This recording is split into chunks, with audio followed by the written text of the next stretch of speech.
Hello বন্ধুরা, চলে এলাম নতুন একটা ছোট্ট মিনি ব্লগ নিয়ে। তো আজকে দুপুরের ঘুমটা ভেঙেছিল বৌদির ফোন করে বলে যে আয়, তো দাদার জন্য একটা সারপ্রাইজ আছে, সেই জন্য দরকার। তো সেই জন্য সেই মতো উঠে হাত মুখ ধুয়ে রেডি হওয়ার জন্য চলে গেলাম।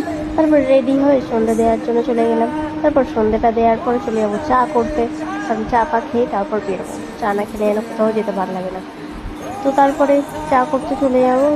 বাবা এসেও খাবে চাটা, আর সেও এসে খাবে, মানে আমার বড়মশাই। তিনি এখনো আসেনি, তিনি এলেই বেরোবো। আমার একটু সাজতে টাইম লাগে সেই বলে, সেই জন্য আমি আগে থেকেই রেডি হয়ে গেছিলাম যাতে এলে বসতে না হয়।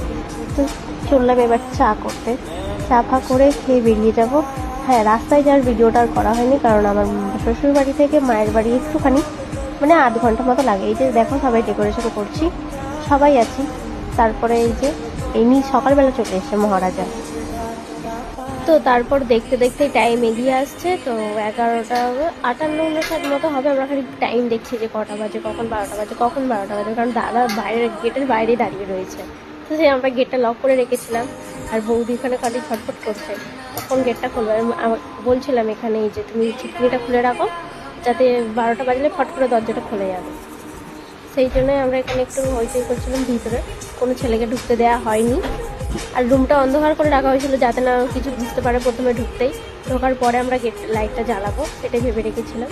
আর এই যে দেখো 12টা বেজে গেছে, ওকে বলছি সবাই মিলে হ্যাপি বার্থডে, আর ও আসার এই নেই, কত লেট করে এসেছে। আর ও পুরো ভাবতেই পারেনি যে আমরা এরকম করবো বলে, পুরো অবাক হয়ে গেছে ব্যাপারটা দেখে। মানে ভাবছে যে তোরা কখন এগুলো করলি, আমি কিছু জানতেই পারলাম না। তো এই যে সবাই এখানে এসে গেছে, এবার কেকটা কাটাবার। কেকটাও ওর পছন্দরই বিরাট কোহলির করেছিল বৌদি, অর্ডার দিয়েছিল। আর এখানে সবাই রেডি। এবারে সেল একটা ফেটেছে আর একটা ফাটেনি, এগুলো এরকম প্রবলেম হয়। আর ওই যে সব থেকে মজা করছে তো ওই যে উনি আমাদের হোদলা কোচকেটা। দাদার যেহেতু 25 বছর পূর্ণ হবে, তো সেই কারণে 25 রকমের ওর ওখানে গিফট ছিল। আর ও গিফট খুলতে খুলতে হাঁপিয়ে গেছে, আমরা গিফট দেখতে দেখতে হাঁপিয়ে গেছি। তো দেখতে থাকো তোমরা ভিডিওটা।